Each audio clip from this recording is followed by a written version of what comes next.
Hola, ¿qué tal? Buenas tardes a todos, bienvenidos. Soy Javier Zoido y voy a moderar el webcast de hoy que realizamos en colaboración con ASCRI.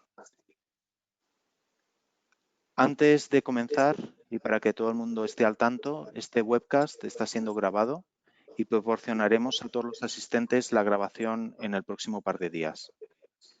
El webcast se va a colgar en las páginas web de ASCRI, de Duff & Phelps, y mandaremos un email a los asistentes con el link. Asimismo, pueden hacer preguntas a través de la plataforma e intentaremos plantearlas a lo largo de la presentación o al final de la misma. Si no fuese posible hacerlo, responderemos con posterioridad por email. Creo que hablo por parte de todos los ponentes de hoy si deseo a todos los asistentes y a sus familias lo mejor durante un periodo tan complicado. Antes de que entremos en materia, Alexandra, we can go to slide 4. Antes de que entremos en materia, me gustaría tomar no más de 2 minutos dando una breve perspectiva sobre Duff & Phelps. Duff & Phelps es la firma global de asesoramiento que ayuda a sus clientes a proteger, restaurar y maximizar su valor en las áreas de valoraciones, reestructuraciones, corporate finance, disputas, investigaciones y ciberseguridad. Nuestra firma cuenta con 4.000 profesionales en 70 oficinas en 25 países de todo el mundo. Todos estos servicios los proporcionamos también desde nuestras oficinas en Iberia, donde contamos con más de 100 profesionales en Madrid, Barcelona, Lisboa y Bilbao. Somos reconocidos por ser la mayor firma de valoraciones independiente a nivel global. En el universo de la inversión alternativa, nuestra base de clientes incluye más de 400 gestores. Realizamos valoraciones en todo tipo de clases de activos y sectores para el 70% de los mayores 25 hedge funds globales y el 70% de los mayores fondos de private equity. Realizamos valoraciones de más de 15.000 posiciones de forma trimestral. Somos independientes de los directores, administradores, auditores y, por supuesto, de los LPs que solicitan una capa adicional de revisión de cara a la mejor gobernanza. Can we go to slide 9? La pandemia del COVID-19 ha creado una situación de incertidumbre, tanto en la economía como en los mercados, sin precedentes, creando numerosos desafíos para todos los actores en la industria de valoración alternativa. Esperamos proporcionar algo de claridad con respecto a las mejores prácticas y perspectivas a los inversores internacionales en el webcast de hoy, que incluirá a los ponentes que son ampliamente conocidos por todos. Miguel Zurita es Managing Partner de Altamar Capital Partners y presidente de ASCRI. Miguel cuenta con amplia experiencia en el sector de Private Equity, en el que ha trabajado durante más de 25 años, habiendo coordinado múltiples inversiones directas de Private Equity en los más diversos sectores. Codirige dentro del área de Private Equity las operaciones en primarios, secundarios y las coinversiones, y como Co-Chief Investment Officer participa en los comités de inversiones del Grupo Altamar. Román Escolano es economista y pertenece al Cuerpo Superior de Técnicos Comerciales y Economistas del Estado, habiendo desempeñado distintos cargos en la Administración. En 2018 fue ministro de Economía, Industria y Competitividad para el gobierno de Mariano Rajoy. Del 2014 al 18, vicepresidente del Banco Europeo de Inversiones. 2012 a 2014, presidente del Instituto de Crédito Oficial. Y en la actualidad es Senior Advisor del área de contexto económico de Llorente y Cuenca. Ryan McNally es Managing Director en Duff & Phelps en Londres y está especializado en el área de Alternative Asset Advisory. Su orientación principal es ayudar a los gestores de fondos alternativos a establecer políticas internas y procedimientos de valoración que cumplan las exigencias de los inversores y los reguladores en materia de independencia y buena gestión. Ryan es un ponente habitual en conferencias por toda Europa y forma parte de varios grupos de trabajo en la industria. Y finalmente, yo soy Javier Zoido, Managing Director, responsable del área de valoraciones de Duff & Phelps en Iberia. Soy miembro del comité ejecutivo de la firma en EMEA y también soy miembro del International Valuation Standards Council Europe Board. Llevo unos 20 años trabajando en Corporate Finance y en valoraciones, tanto en España como en Londres, donde era Managing Director antes de venirme a Madrid a abrir la primera oficina de Duff & Phelps en el año 2014. Con esta breve introducción doy la palabra a Miguel Zurita. Muchas gracias, Javier. Buenas tardes a todos. Me uno a las palabras que decía, deseando que todos vosotros y vuestras familias, así como vuestras organizaciones, estén todos muy bien en estos momentos. Quiero seguir agradeciendo a Duff & Phelps su colaboración para organizar este seminario online, especialmente a Javier y a Ryan, y también agradecer a Román Escolano por su presencia. Román, es un verdadero lujo tenerte con nosotros por tu conocimiento no solo del entorno macro en Europa, en España, sino porque además eres un profundo conocedor del sector de Private Equity. Desde ASCRI estamos intentando operar con normalidad, con la excepción de no poder mantener reuniones físicas, pero estamos en estos momentos muy activos intentando ofrecer contenidos, formación, información que sea útil a nuestros asociados en el entorno actual. Venimos argumentando que el sector de capital privado es parte de la solución a esta crisis. Lo estamos viendo ahora con el trabajo intenso que todo el mundo está realizando con la cartera de participadas. Tenemos compañías que están siendo proveedores de actividades críticas, con un reto enorme de mantener su producción y los picos que en estos momentos están experimentando, y en el extremo opuesto tenemos compañías que han visto reducida a cero su actividad y que nos estamos esforzando por mantenerlas vivas. Ya lo vimos en la anterior crisis, nuestras compañías participadas lo hicieron mejor que las que no tenían fondos de capital privado, de venture capital en su accionariado, como demuestran los estudios de impacto que publicamos hace unos años, y por tanto ahora más que nunca estamos trabajando para mantenerlas vivas, para que sean capaces de generar trabajo, de generar riqueza una vez salgamos de esta crisis sanitaria. Pero somos también parte de la solución para los inversores. No debemos olvidar que en su gran mayoría los inversores en nuestros fondos son pensionistas, son los que estamos pagando primas para compañías de seguros y son los primarios beneficiarios de nuestra actividad. Somos un activo que, de nuevo, tenemos la perspectiva de la gran crisis financiera global, la primera gran crisis que atravesó nuestro sector, y en ese entorno, pese a muchas, diría, profecías apocalípticas, lo hicimos muy bien también. Nuestra rentabilidad, que consistentemente ha batido los índices bursátiles como sector, lo hizo especialmente en este momento de crisis. Se demostró en aquel entonces y esperamos que en esta ocasión ocurra lo mismo. Estamos confiados en ello, que las valoraciones de nuestros activos cayeron menos que otro tipo de activos y lo hicieron de una manera mucho más gradual.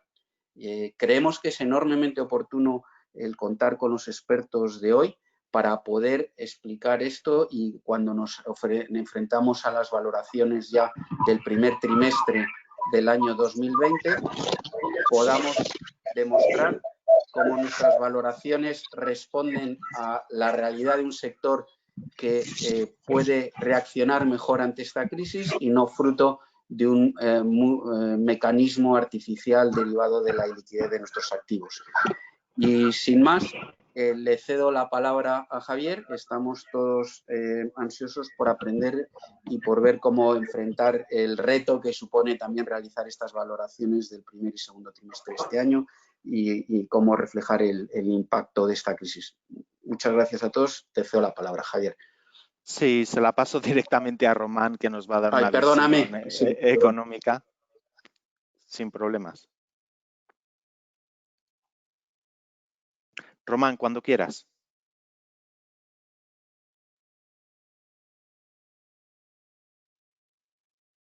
Muchas gracias a todos. Quisiera también, en primer lugar, sumarme al deseo de que todos y las familias estén bien en un momento de crisis sanitaria tan tan dura como el que estamos atravesando y, por supuesto, el agradecimiento a Duffield Phelps y con la colaboración de ASCRI por la invitación a participar en la jornada de hoy. Mi propósito en esta intervención es relativamente sencillo, que es dar un poco de pincelada del entorno económico en el cual todo el ejercicio de valoraciones que se va a tratar posteriormente va a tener lugar. Me gustaría centrarme en tres cuestiones concretas. En primer lugar, la caracterización del momento económico en el que estamos y las respuestas que se han dado desde las autoridades económicas a la crisis sanitaria, en primer lugar. En segundo lugar, el entorno europeo. Me gustaría incidir en esto porque en estos mismos momentos, en estricto directo, en otro lugar, en Bruselas, y por medio de videoconferencias, se está discutiendo precisamente la respuesta europea. Yo creo que esto en sí mismo merece la pena dar alguna pincelada de qué es lo que se está discutiendo y qué es lo que puede salir de la reunión que se está, como digo, celebrando en estos mismos momentos. Y finalmente, una perspectiva de cuáles pueden ser las grandes cifras de evolución de la economía española en medio de esta crisis este año y el año que viene. En primer lugar, comienzo por caracterizar la situación en la que estamos. Por favor, adelante. Adelante. Lo primero que hay que decir es que estamos ante una situación que es económicamente relevante. Esto parece una cuestión trivial, pero me gustaría que no lo fuera tanto. Pongamos simplemente una cifra. El peor dato de evolución macro de la crisis anterior tuvo lugar en el año 2009. En el año 2009 el PIB español cayó el 3,6%. En estos momentos no hay ninguna previsión de la economía española que dé el 3,6%. Hace un mes los más, llamémosle menos pesimistas, decían que la evolución podía ser entre el 4 y el 8%. Hoy, como veremos, estamos ya hablando de, sin ningún tipo de problemas, de perspectivas de crecimiento para este año del incluso el menos 10% de evolución. Recordemos, y yo creo que es importante para tener esta perspectiva, que, insisto, en lo peor de la crisis anterior, la evolución solo, entre comillas, la caída fue del 3,6%. Por lo tanto, lo primero es que estamos ante una situación de impacto que desde luego es absolutamente relevante. Otro segundo tema que puede parecer trivial, pero que si pensamos un poco, en realidad no lo es. Es una situación sin precedentes. Es decir, el propio lenguaje con el que tratamos la crisis nos lleva a utilizar palabras como recesión, reconstrucción, que están sacados de otros contextos. En realidad nunca hemos tenido una crisis de esta magnitud y de este origen. Y en sentido estricto tampoco sabemos muy bien con qué instrumentos tratarla. Estamos, digamos, por analogía con otras situaciones, intentando mimetizar respuestas de otras ocasiones, pero en sentido estricto estamos ante una situación estrictamente nueva. No es una recesión al uso, dentro de un ciclo macroeconómico o un ciclo financiero habitual. Es algo completamente distinto. La única analogía de todas las que uno ha podido ir escuchando durante estas semanas es la analogía de un paciente sometido a un coma inducido. Es decir, los médicos, en este caso las autoridades económicas, ante la necesidad de tratar otra patología, someten al enfermo a un coma inducido que digamos, el metabolismo se lo congela y da tiempo, digamos, al organismo a prepararse para el tratamiento de la otra patología. Si esto es así y utilizamos esta metáfora, digamos, del coma inducido, podríamos decir que el tratamiento hasta ahora ha tenido lugar en dos órdenes. En primer lugar, mantener las constantes vitales del paciente, sometido, como digo, a este coma inducido. Por lo tanto, el grueso de las medidas hasta ahora han sido en el mantenimiento de las constantes vitales. Y segundo elemento, que no es menos importante, aunque en ocasiones se trata menos en los medios, es evitar que esta situación de coma inducido deje secuelas a largo plazo. Es decir, de alguna forma crear los colchones suficientes para que, si se mantiene en el tiempo esta situación, deje el menor número de secuelas posibles. Las dos cosas son distintas y me gustaría tratarlas por separado. Primero de los temas, como digo, el mantenimiento de las constantes fundamentales de la actividad económica. Adelante, por favor. Todos conocemos cuál fue la reacción de los mercados en los primeros días del surgimiento de la crisis, básicamente la primera semana de marzo, y la existencia de confinamiento cada vez en número mayor de países. como en muchas otras ocasiones donde hay una situación de nerviosismo en los mercados, hay una huida muy fuerte hacia liquidez y un empeoramiento muy súbito de todas las métricas, digamos, que nos indican el riesgo. No sé si se ve bien, pero tenemos ahí los spreads, en primer lugar los spreads corporativos, particularmente en high yield, como pueden ver, una subida en cuestión de días, que todos recordamos, realmente espectacular, subida de los índices de volatilidad, caída de los índices de equity. Todo esto lo recordamos bien en el marco de apenas unos días o como mucho una semana. No hay nada que aquí que nos resulte extraño en otras ediciones. Miremos, por ejemplo, el gráfico del medio, la evolución del índice de volatilidad nos recuerda casi punto por punto la evolución del año 2008. Sin embargo, una cuestión que es muy distinta y que yo creo que sí que es uno de los mensajes que me gustaría dejar es la muy distinta velocidad de reacción de las autoridades monetarias. En este caso, claramente las autoridades han ido muy deprisa y yo creo que esta es una de las diferencias importantes con respecto al año 2008. Pero el efecto, digamos, de huida hacia la liquidez y de huida del riesgo, como vemos en cuestión de 10 días, una semana, fue realmente muy, muy llamativo. Adelante, por favor. Dos tipos de grandes medidas para intentar, como digo, contener las constantes vitales de estas economías sometidas a esta situación inducida de paralización. En primer lugar, medidas fiscales.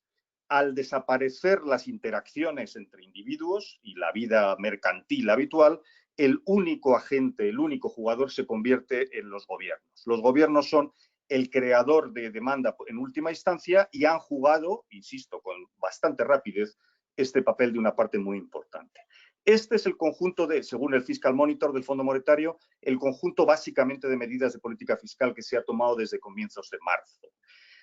No sé si se ve bien, aproximadamente en torno entre el 10 y el 30% del PIB. Pensemos en 3 semanas se ha tomado medidas entre el 10 y el 30% del PIB. Es interesante, simplemente lo apunto. En la parte naranja es la parte de gasto real hecho por las administraciones públicas. La parte gris son garantías, avales. No me voy a detener, si acaso en las preguntas, pero los países que tienen más espacio fiscal, Alemania, Holanda, Suecia, han hecho más gasto real. Los que tienen menos espacio fiscal, Francia, Italia, España, han hecho más avales, que es la parte gris. Los avales se materializan más tarde, digamos, solo se materializan por la parte de la pérdida esperada, digamos, del conjunto de créditos que se avalan, e incidentalmente se imputan el año que viene, porque normalmente será parte del déficit del año 21. Con lo cual, desde el punto de vista del espacio fiscal, son más fáciles de acomodar. Pero me quedo con el mensaje, respuesta rápida y respuesta macroeconómicamente contundente. Insisto, entre el 10 y el 30% del Producto Interior Bruto, lo cual tendrá consecuencias a largo plazo de una forma muy clara. Siguiente, por favor. Segunda parte que a veces no se tiene o no siempre se tiene suficientemente en cuenta. Inyecciones masivas de liquidez. Esto lo sabemos en la Reserva Federal, lo sabemos en Japón, lo sabemos, por supuesto, también en la Unión Europea. Se ha hablado mucho del programa pandémico de compra de activos. Ahora me referiré a él. Pero no hay que olvidar que el Banco Central Europeo ha puesto simultáneamente toda la artillería en marcha de forma complementaria. Y en particular que también a través de las subastas tradicionales a medio plazo se ha subido de una forma espectacular la cantidad de liquidez en disposición del sistema bancario. Se puede ver en el gráfico que también en cuestión de una semana la disponibilidad a través de las TLTROs, de las subastas a medio plazo para el sistema bancario europeo, ha alcanzado prácticamente los niveles de la crisis en el año 2008-2009. Por lo tanto, no solo es la compra de activos, también es la utilización de las subastas, digamos, tradicionales a medio plazo de liquidez que se han puesto en marcha simultáneamente. Si sumamos todo, aproximadamente el Banco Central Europeo este año va a poner un poquito por encima de 1 trillón de liquidez a disposición del sistema bancario. Si lo sumamos a los avales anteriores, que bajan, desde luego, la probabilidad de default de las exposiciones a pymes, vemos que en este caso, a diferencia del 2008, la situación de disponibilidad de financiación, sobre todo para la pyme, va a ser, a mi juicio, completamente distinta de lo que fue hace 10-12 años cuando tuvimos la crisis anterior. Adelante, por favor. Pero esto no acaba todo desde el punto de vista de la política monetaria. Las TLTROs han sido, y a veces no se habla de esto, pero insisto, han sido un elemento importante. De lo que se ha hablado más es de la facilidad de la QE a la europea, de esta compra, programa pandémico excepcional de compra de activos, de los famosos 750.000 millones que anunció a mitad del mes de marzo la presidenta Lagarde. Dos cuestiones que me parecen importantes aquí para tener presente cuál es el efecto, cuál ha sido o cuál puede ser a partir de ahora el efecto sobre los mercados. Primero, estamos hablando de cifras realmente muy importantes. Si sumamos, como digo, TLTROs, las subastas ordinarias, lo que venía ya arrastrado de compra de activos y esta nueva facilidad pandémica, como decía, estamos hablando de 1 trillón, un poquito más de 1 trillón de liquidez. Pero tan importante como el volumen, y esto es una cuestión que a veces hay que tener muy en cuenta cuando se habla del debate europeo, es que el Banco Central Europeo compra activos según una clave. Y esa clave para evitar problemas de distorsión, digamos, del riesgo por los mercados, por diferentes geografías. Esa clave normalmente es igual a la clave del capital en el Banco Central Europeo. Por ejemplo, España un 10%, Italia 18%, Francia 25%, Alemania 30%, etc. Claro, el mantenimiento de la clave hacía que el mercado no se creyera que el Banco Central Europeo tenía suficiente munición. Porque dice, en algún momento el Banco Central Europeo se quedará en el mercado secundario sin bonos alemanes.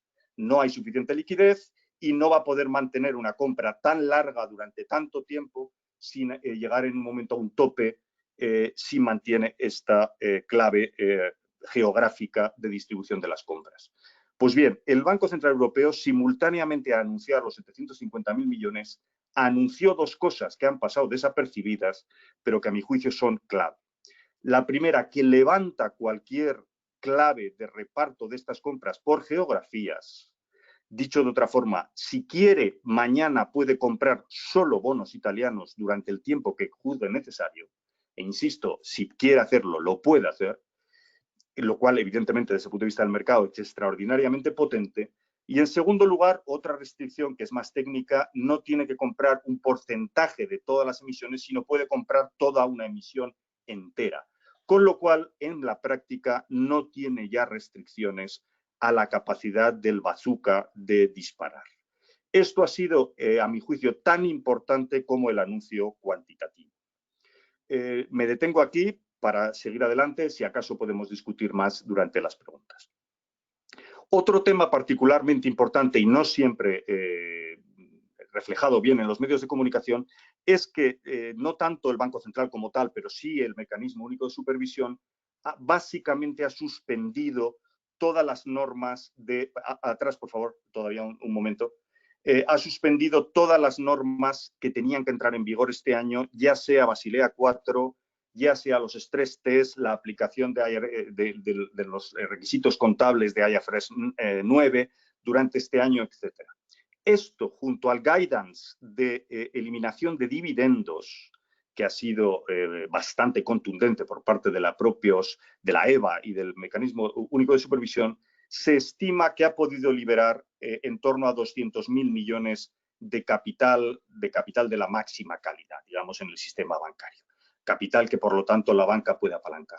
Por lo tanto, si juntamos avales más liquidez, más 200.000 millones de capital para el sistema bancario de Core One, digamos, de capital de máxima calidad, y hacemos la suma de todos, vemos que se ha hecho, a mi juicio, un paquete muy potente para que este shock, digamos, que la economía real ha tenido, no se contagie de forma tan rápida o tan mecánica como se contagió en el año 2008 a una crisis bancaria y financiera.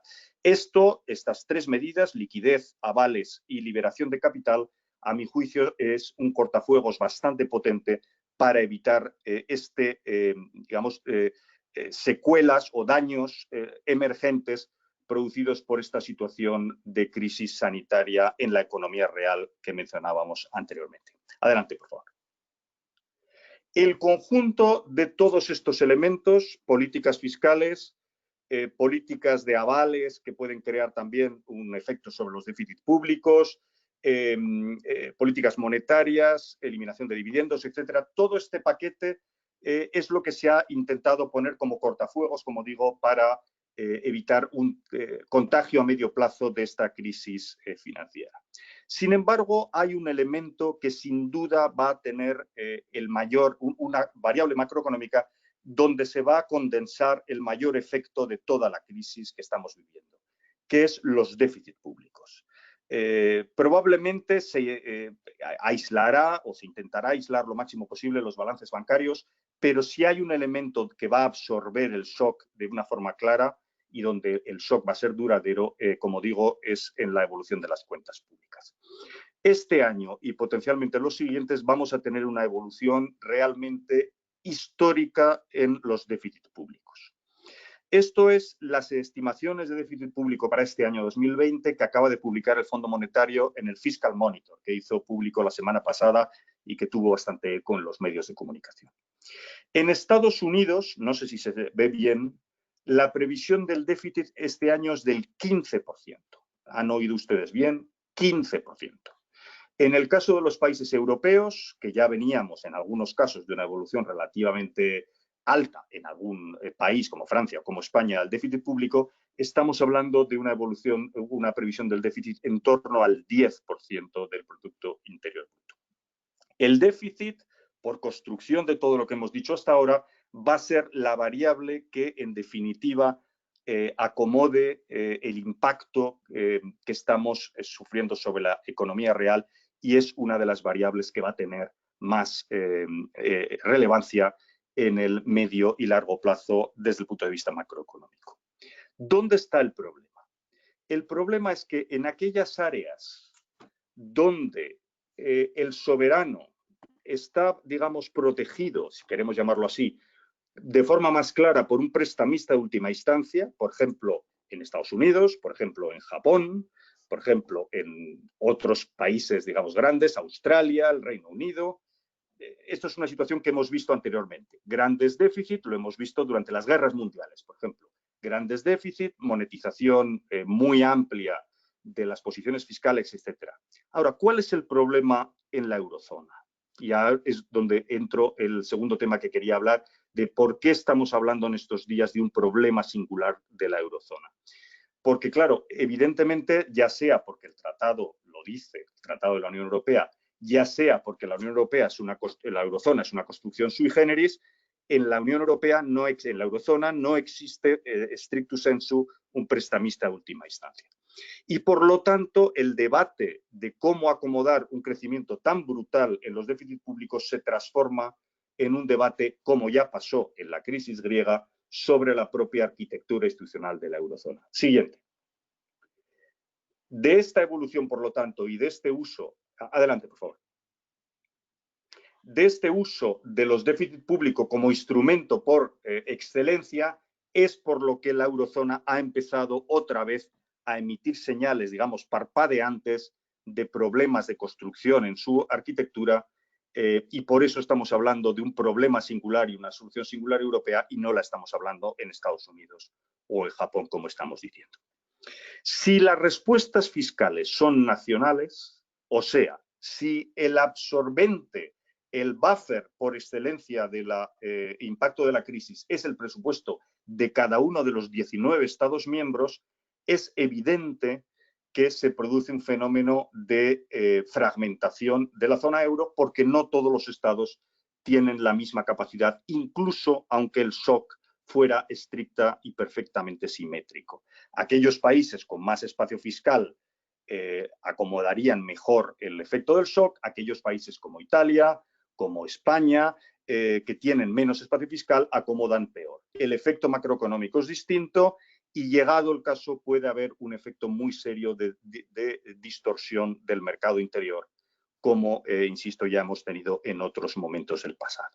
De ahí la necesidad inmediatamente que se han puesto en marcha estos mecanismos gigantescos de respaldo fiscal, de acomodo fiscal de la crisis, la necesidad de hacer algún tipo de instrumento o de respuesta común europea. esto es más fácil de decir que de hacer, como ustedes bien saben y como los que están ahora mismo reunidos en directo saben mejor que nadie. La semana pasada se puso en marcha un paquete de respuestas que se dijo en 3 direcciones que se intentó en un momento dado presentar como una respuesta adecuada. Como han podido ver, el mercado no necesariamente ha estado de acuerdo y desde el jueves pasado que se hizo público este paquete, las primas han vuelto a subir de una forma bastante clara en los llamados países periféricos. ¿Cuál fue el paquete que se presentó la semana pasada? Lo hago muy brevemente.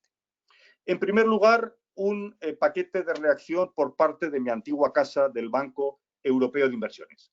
Fundamentalmente dar contragarantías a los programas nacionales, a los programas de avales nacionales para las pymes. Bien, ahí yo creo que no hay problema y que nadie lo ha considerado especialmente polémico.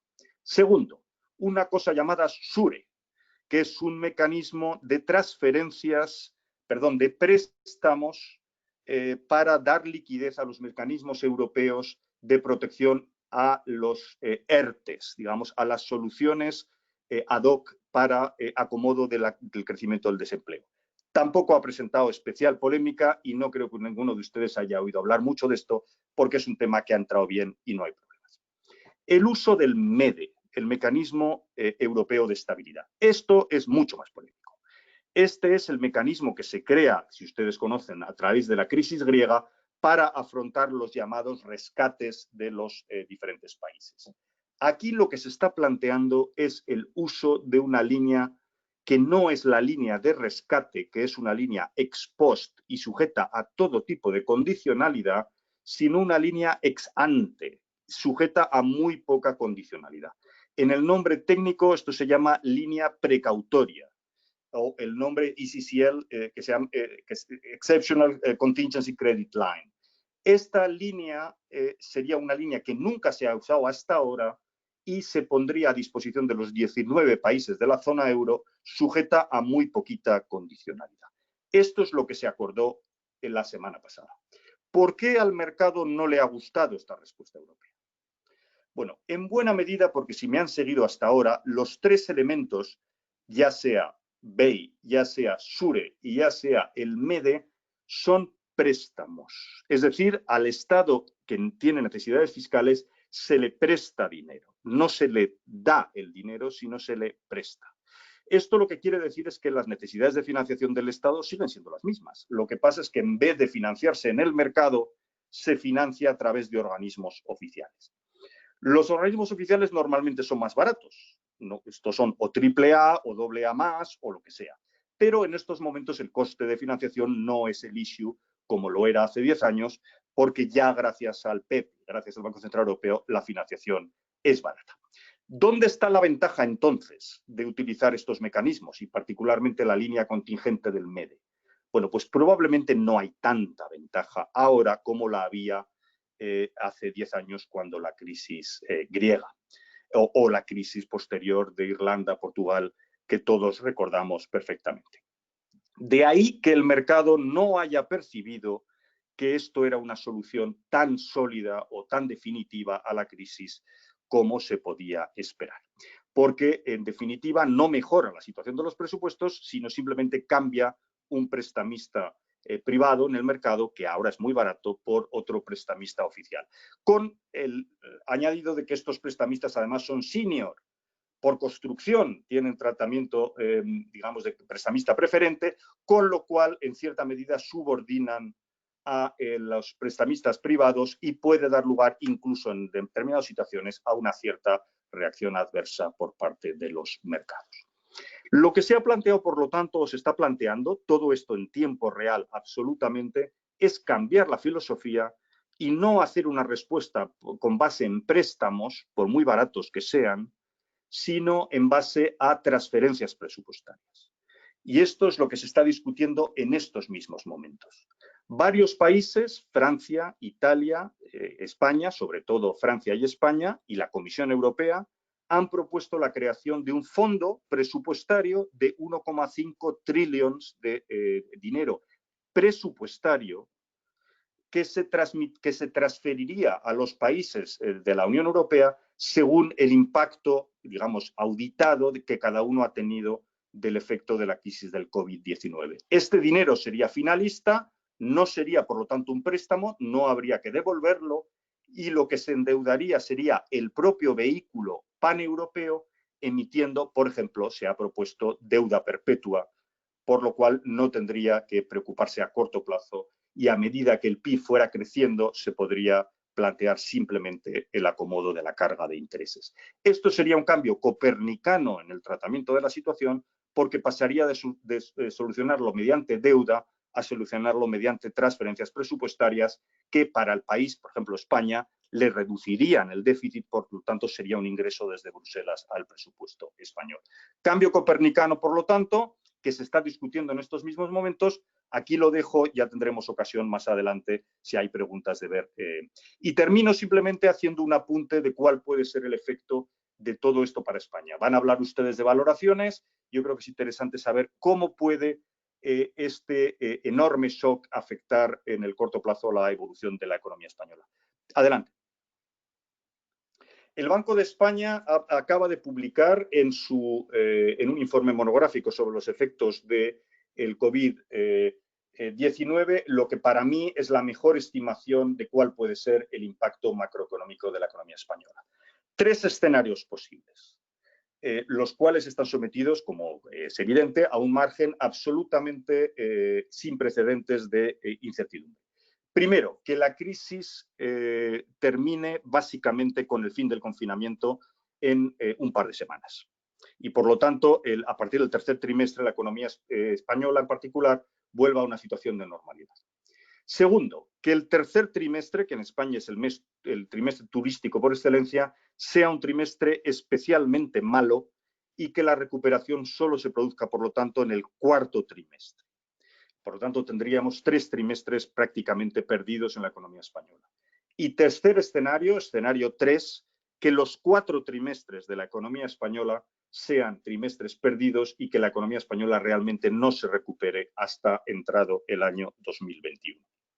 El Banco de España ha estimado estos 3 escenarios, que lógicamente los periodistas solo han recogido el tercero porque era el más espectacular, que es el que ha aparecido en muchos medios de comunicación de la caída del 13% del PIB.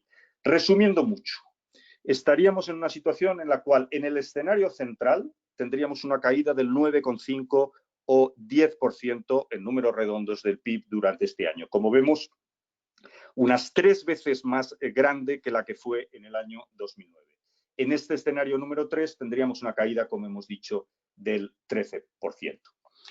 ¿Cuál es la evolución del año que viene? Porque solo hablamos del año 20 habitualmente. Pero claro, el 21 hay que tenerlo presente porque si realmente recuperamos el año que viene y estamos ante una V, el efecto macroeconómico, y para ustedes, por ejemplo, en valoraciones, en evolución de mercado, desde luego no puede ser evidentemente el mismo. Lo que estamos hablando es que probablemente en el mejor de los casos no se recuperaría de ninguna forma el efecto durante este año, el año que viene, sino que la subida, que sería fuerte el año que viene, no alcanzaría a recuperar la evolución. En el mejor de los escenarios, que es el que estaríamos ante el escenario número 3, tendríamos una subida del PIB del año, en el año 21 del 8,5%.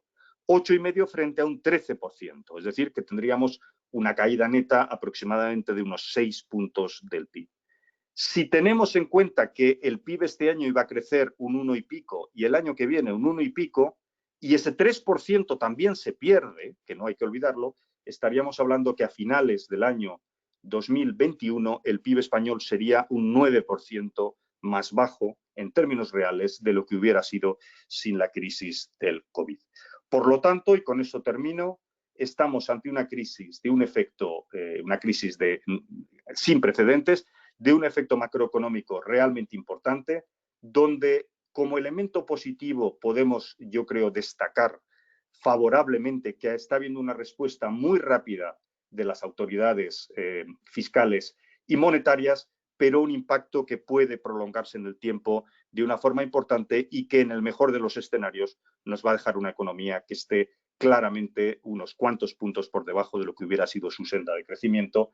Aquí la podemos ver, adelante por favor, y con esto ya termino, de forma muy gráfica.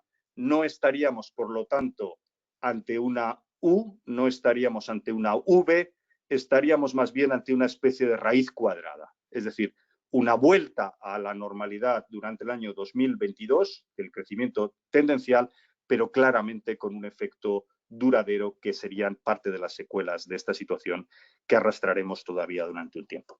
Con esto lo dejo y encantado más adelante de cualquier pregunta. Muchas gracias. Muchísimas gracias, Román. La verdad es que te agradezco muchísimo esta clara exposición de la perspectiva económica y yo creo que la verdad es que nos ayuda mucho a poner los temas en contexto, ¿no? Si vamos a la slide, can we go to 23? Realmente con esta situación de incertidumbre que estaba mencionando Román, digamos, el colapso de los mercados que también hemos visto en estos tiempos, la verdad es que lo que vemos es que el proceso de valoración, un proceso de valoración robusto se hace, si cabe, aún más relevante. Voy a intentar ir muy rápido porque vamos algo mal de tiempo, pero si veis en la diapositiva abajo a la derecha, hay organismos como USC o IPEF han publicado guías de cara a ayudar en estos procesos. Y ahora, en unos minutos, vamos a intentar dar un poco de luz con respecto a estos temas. Pero antes de entrar de lleno en ellos, si vamos a la página 24, Alexandra, sí que me gustaría simplemente dar un pequeño barrido a lo que son los principales impactos desde un punto de vista conceptual, teniendo en cuenta las metodologías de valoración que normalmente nos enfrentamos. Bueno, pues por un lado tenemos descuento de flujos de caja y cuando aplicamos una metodología de descuento de flujos de caja en este entorno actual pensamos que lo más apropiado es considerar los posibles ajustes relacionados con la incertidumbre utilizando un enfoque de escenarios. Es más apropiado que hacer un ajuste único en la tasa de descuento, comúnmente pues conocido como alfa, que podría ser extremadamente subjetivo, ¿vale?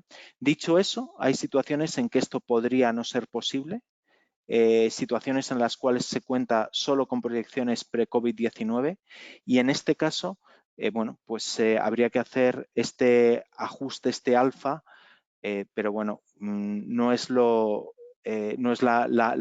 metodología, digamos, que nosotros recomendaríamos, pero habría que hacer algún ajuste en la tasa de descuento.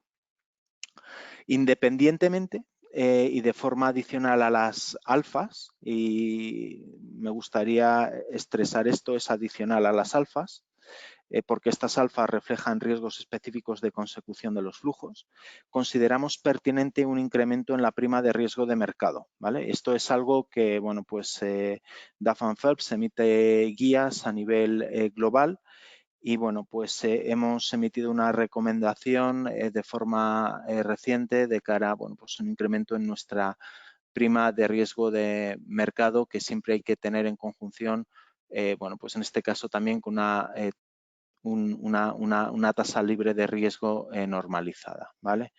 Y hemos subido del 5 al 6% para Estados Unidos, teniendo en cuenta una tasa libre de riesgo normalizada del 3% y en Europa, en Alemania, también 6% de prima de riesgo de mercado con una tasa libre de riesgo normalizada del 2%. Finalmente, en los múltiplos de mercado, este enfoque también presenta una serie de desafíos. No voy a entrar ahora en los detalles, vamos a comentar un poco más adelante, pero sí un par de apuntes, ¿vale? Es importante la coherencia de los inputs utilizados para dar razonabilidad al análisis. Debemos tener cuidado de no hacer un double dip. Por ejemplo, si las métricas de rendimiento, el EBITDA de la entidad a valorar, se ha ajustado para tener en cuenta la menor rentabilidad esperada, se debería aplicar un múltiplo apropiado, ¿vale? En lugar de un múltiplo derivado de empresas públicas comparables que potencialmente no han reportado todavía dichos impactos, bueno, pues habría que asegurar la consistencia entre uno y otro. Previous slide, Alexandra. Si la información financiera de la compañía no se hubiese ajustado, el EBITDA no estuviese afectado, el cambio en el múltiplo sería más cercano al de las compañías comparables, ¿vale? Eso es algo que tenemos que tener en cuenta y, bueno, pues de nuevo, siempre asegurar la consistencia. Adelante. Finalmente, simplemente un tema que probablemente sea más relevante para las compañías participadas, pero me gustaría mencionarlo en caso de que sea de interés. Bueno, pues es muy probable que dependiendo del sector bueno, pues en el que se esté operando, el impacto del COVID-19 puede acarrear indicios de potenciales deterioros de fondo de comercio y otros activos en la primera mitad de 2020 y habría que realizar un análisis. El martes de esta semana participé en un webcast global que se puede descargar en nuestra web y es posible que sea interesante para los directores financieros de vuestras compañías participadas y si estáis interesados, bueno, pues en caso que no los encontréis me podéis escribir y lo podemos reenviar, ¿vale?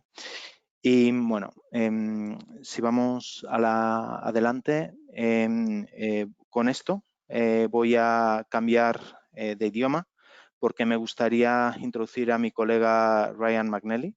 Ryan va a cubrir la perspectiva desde el punto de vista de los LPs y tratará las acciones claves a realizar por los GPs para la gestión de la actual crisis en sus participadas. Ryan, please go ahead. Sure. Thank you, Javier, and good afternoon, everyone. Thank you for having me, both to our friends at ASCRI, as well as to Javier and all of our colleagues in Spain. And thank you, everyone, for allowing me to speak in English for this session. I think you wouldn't want me to do it in Spanish for sure. So, as Javier mentioned, I think my contribution to this will be to speak in terms of what the ultimate investors, from the perspective of limited partners, what do limited partners expect from the GPs in terms of valuation?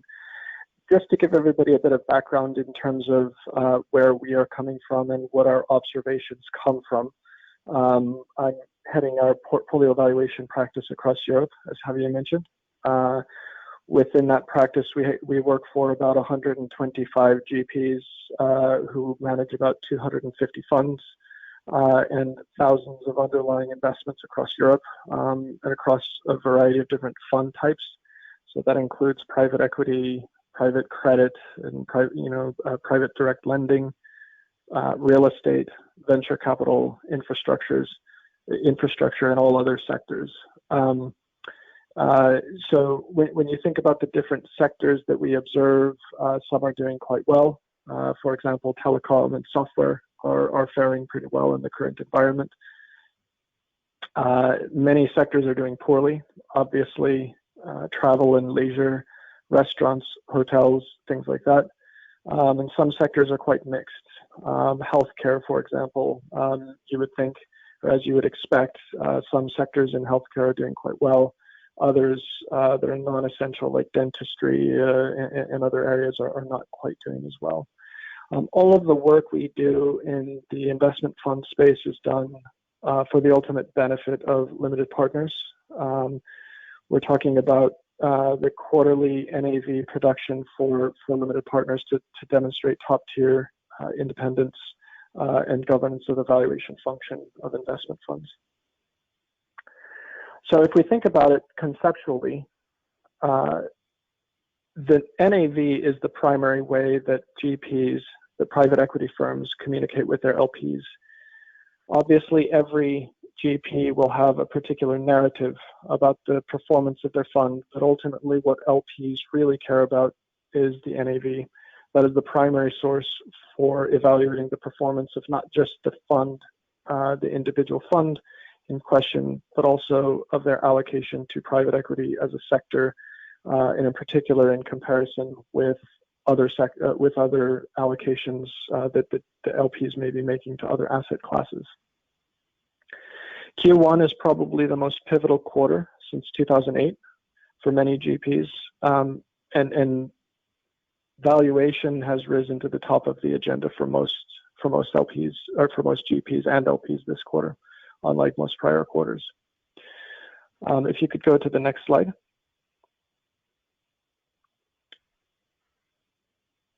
So when we talk about what has changed, we obviously a lot in the world has changed. A lot of the economic environment has changed. Government programs have changed dramatically. The financial environment has changed. But one thing that has not changed are the fair value principles, and in particular the fair value definition under IFRS. Fair value, just for a refresher, fair value is the price that would be received to sell an asset or transfer liability in an orderly transaction between market participants at the measurement date. This is an important definition for us to all bear in mind under the current circumstances, because it's important to note that fair value is not a fire sale price. Fair value takes into account the current market conditions, which we're all currently facing today. And so when private equity managers go to value their NAVs, it's important to not deviate from the fair value definition, just because the external environment has changed quite a lot. And what also hasn't changed is that limited partners need fair value based NAVs in order to make timely reporting for their net asset values. It's for their own decision-making processes, financial reporting, asset allocation decisions, and ultimately exercising their fiduciary responsibility to their own stakeholders, the pensioners that make up their own investor base. So what are we seeing in the market today in general? If you go to the next slide. There are three key sort of guiding points that I would make, and this is from our observations across our client base. What ultimately is a universal challenge that GPs are facing right now is the fact that they ultimately have to value their NAVs without the benefit of proper forecasts or clear information about the future. Throughout this presentation, you've heard a lot of different scenarios, and in fact, the scenarios that were presented earlier were very much significantly sort of different scenarios, that I think a lot of different businesses are facing. So there's obviously a very downside scenario, there's a V-shaped scenario, more of a U-shaped scenario, etc. And in our experience, businesses that we are valuing in Q1, we have not seen a single reforecast from across the thousands of underlying portfolio companies that we work with or that we value. Very few of them have put forward a reliable reforecast for 2020. And that's not surprising because of the uncertainty that they themselves face. They face uncertainty about what will be the length of the government restrictions, uncertainty about government interventions, uncertainty about payment holidays, interest payment holidays from their lenders, uncertainty about rent holidays from their landlords. So obviously they all have a lot of problems, a lot of challenges in the current environment. They also have a lot of solutions. And so they're evaluating a variety of different scenarios and a variety of different combinations of scenarios to try to understand what will be the ultimate impact on their forecast.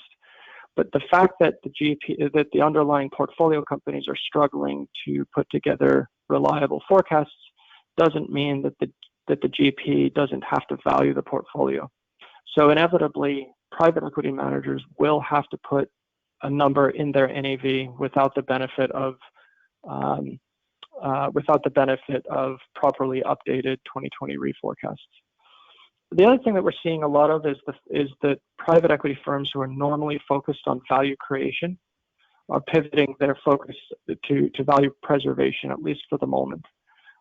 Many funds, especially if they're midway through their life and they've got capital deployed, and they're not in fundraising mode right now, is the point where their investors are going to be watching very carefully to see how it is that they preserve value across the portfolio and what are the actions that they take at this point in time.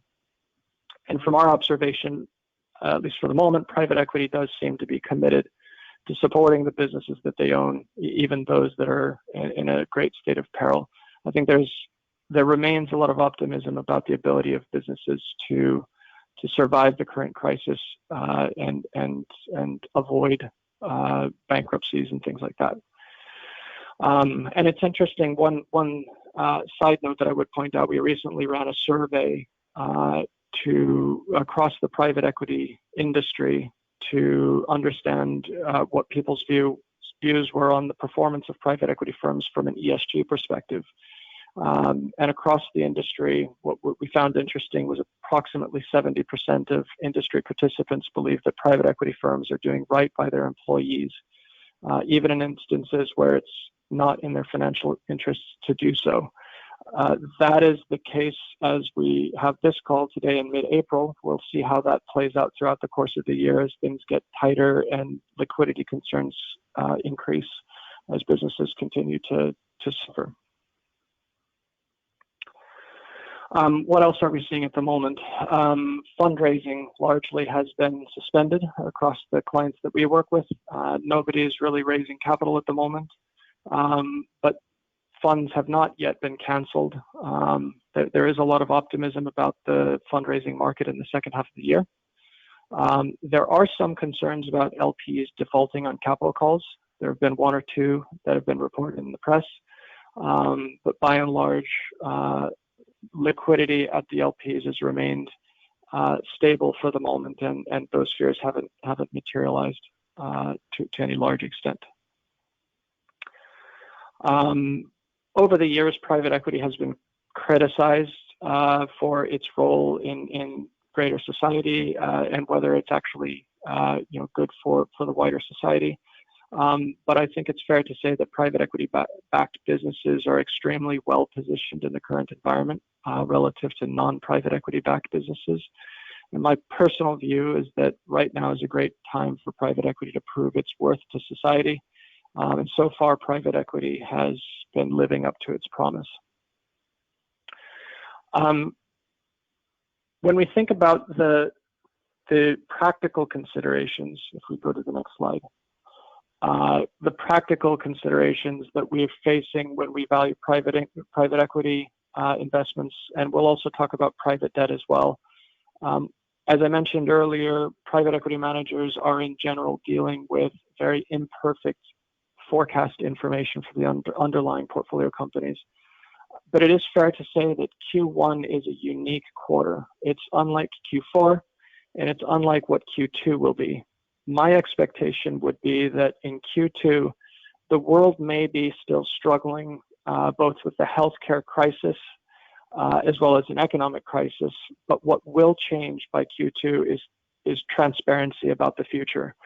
I think as if we think about it, Q2 is still another 2.5 months away. And by the time we arrive at Q2 and by the time private equity managers are valuing their investments for Q2, there'll be much greater certainty around government interventions, certainty about rent payment holidays, interest payment holidays, and also certainty around how the government restrictions are going to be lifted and how people will behave under the sort of new normal. So I think Q1 is a bit of a different quarter. But again, I would remind that just because of the difficulty in arriving at a Q1 value doesn't mean that we don't have to put a number in our NAVs for Q1. The other challenge I think that we face in Q1 is cost of capital considerations. There is evidence that some of the sell-off that we observe in the market obviously is related to expected economic challenges, but some portion of the sell-off is also related to a general repricing of risk in the market. You can see that when you observe the utilities, for example, and how the utilities have sold off by approximately 10%, depending on which index you use. Utilities, you would assume that utilities would be quite well insulated from the market turmoil, but there appears to be an element of market participants requiring a higher cost of capital for the same level of risk. And as Javier can speak to, the cost of Duff & Phelps as an organization has increased its cost of capital estimates for the industry, and so this impacts the valuations of work that we do for all businesses worldwide. And lastly, when we think about valuing private equity investments as of Q1, one of the key things that we all need to focus on are liquidity issues. Does the company have enough cash to continue to make good on its obligations throughout the course of the crisis? So there are a number of scenarios that will play out for each company that's facing liquidity issues. And again, I'll mention again, rent payment holidays, interest payment holidays, and government intervention programs, or all of the different sort of tools in the toolbox for private equity managers to manage those liquidity issues. How do we reflect that in the valuation is obviously a challenge that we'll talk about a little bit more later. Lastly, I'll just touch very quickly upon private debt as an investment, because I am aware that there are some private credit managers in Spain that may hold private debt as an investment. So similar to private equity, private credit managers will be dealing with a lack of good reforecasting information for 2020, and therefore a challenge will be to estimate what is the change in credit quality. But the good news is that for similar to private equity, many of the changes that one would expect to observe in credit quality are already captured in changes in market prices for similar instruments. In other words, the market is already the market is dealing with a similar lack of clear information, and therefore the market prices are already capturing in the anticipated change in future forecast. And lastly, when we talk about private debt, just as a reminder, when we talk about the fair value that we're marking these types of positions to, we need to remember that notwithstanding the fact that these are long-term investments, the fair value exercise requires us to estimate what price we would receive if we were to sell today. So therefore, just because we believe that a business or a debt instrument is going to ultimately return the same amount of capital, doesn't necessarily mean that it should be valued at par. Javier, that's the end of my prepared remarks. Yeah. Perhaps we can take questions. Yeah, thanks. Actually, yeah, we are running out of time, but I think we are going to try to at least answer a couple of questions that we have received from the audience. And what we will do is, we will try to get back to everyone by email with some of the remaining questions. I have 3 questions that are actually quite related to each other, so I'm going to bundle them. What should I communicate to my limited partners? Why do I need to adjust the value of my investments if the impact of the COVID-19 is only expected to be temporary? And then, any chance that Invest Europe allows avoiding valuation for Q1 due to the high uncertainty? Maybe Ryan, if you can give us your views on those points. Sure. So yeah, there's been a lot of talk about this in the market, and there have been a lot of industry bodies that have put out some guidance. There's Invest Europe. I think France Invest also put something forward in this regard, as well as IPEV. I think the consensus view is that, and part of this is my own personal view, but I think this also is in line with what Invest Europe is thinking, and I've spoken to the board of Invest Europe on this topic. But my view is that you do not want to keep your investors in the dark. So investors are obviously sophisticated. They obviously are following the economic news very carefully. They're not surprised to see values will be under pressure, values will probably go down. They are also not under any false illusion that the valuations as of Q1 will be precise. They do understand the challenges of valuing investments as of Q1, but what they don't want to see is no change to the values, and they don't want to see a delay. Because if you keep investors in the dark, then ultimately what investors will do is they will come up with their own value or their own narrative. So if I were in the shoes of a private equity manager, I would not want my LPs to make their own judgments. I would prefer to be the one in control of the narrative. So I would say don't delay reporting. You know, a 1 or 2 or maybe a 5-day delay is fine if you need extra time in order to put forward a more robust NAV.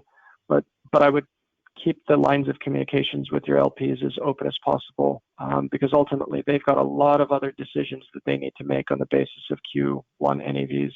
It's not just for informational purposes. They're reevaluating their exposure across different asset classes, and if a private equity firm has not updated their Q1 NAV, it puts the LP in a position to make decisions without the input from the GP. Thanks, Ryan. We have a number of other questions, but we are already 6 minutes above the hour. So I think what we will do is we will get back to all those questions in writing. We will try to consolidate them and send over a response to you know, all the audience.